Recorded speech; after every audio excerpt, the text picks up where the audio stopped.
Simultaneous equations, one here, one here. It's going to have to be done by substitution.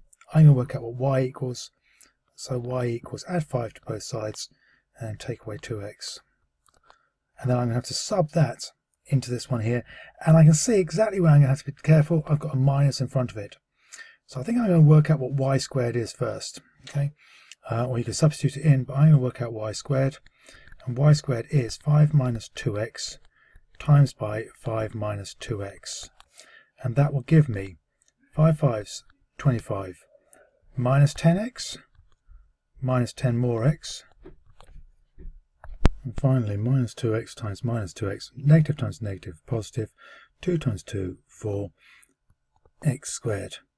So now I've got, that is, I can simplify that, 25 minus 20x plus 4x squared, and that's what y squared equals. So I get x squared minus all of that, 25 minus 20x plus 4x squared, and that equals 3. Take away the brackets and that means minus 25 there, so it's going to give me x squared minus 25 minus minus will give me plus 20x, and then that will give me minus 4x squared. That equals 3.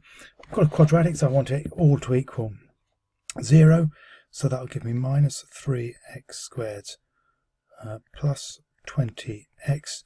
And I've got minus 25, take away 3 as well, so that gives me minus 28 equals 0.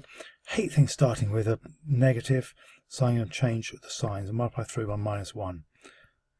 Make sure I'm really careful here and don't mess up with any. Right, C1, I'm hoping it's going to factorise, so that'll be 3x and x, and that'll be equal 0. I've got to get 28, so it's going to be 1 and 28, or 2 and 14, or 4 and 7. One of them is going to be hit by the 3, because the one which goes here will be 3 times it. And I've got to get 20. This one's positive, so they're either both positive or both negative. Pretty obviously, because that's negative, they're both going to be negative, so I'll put the negatives in to start off with. 3 is going to be hit with this one. Got to get 20. It looks like it's going to be a 2 and 4, because that 3 hits the 2, that'd be minus 6x, and the 14 can go here, that'll be minus 14x. So now I get either the first one is 0, 3x minus 14 equals 0, or x minus 2 equals 0. And so 3x equals 14, so x equals 14 over 3, or x equals 2. And now that's not good enough, because I need to find out what y equals, and I'm going to use this one here. So I'm going to sub into y equals 5 minus 2x, and this will give me y equals 5 minus 2 lots of this will be 28 over 3, or y equals 5 minus 2 2's 4, so y equals 1 here, and here I've got y equals 5 minus, this will be 9 and a third, so that'd be minus 4 and a third.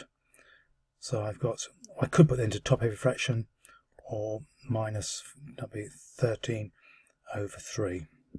So those are my two things. If I want to put it into a pair, but I think it's fairly clear what I've got.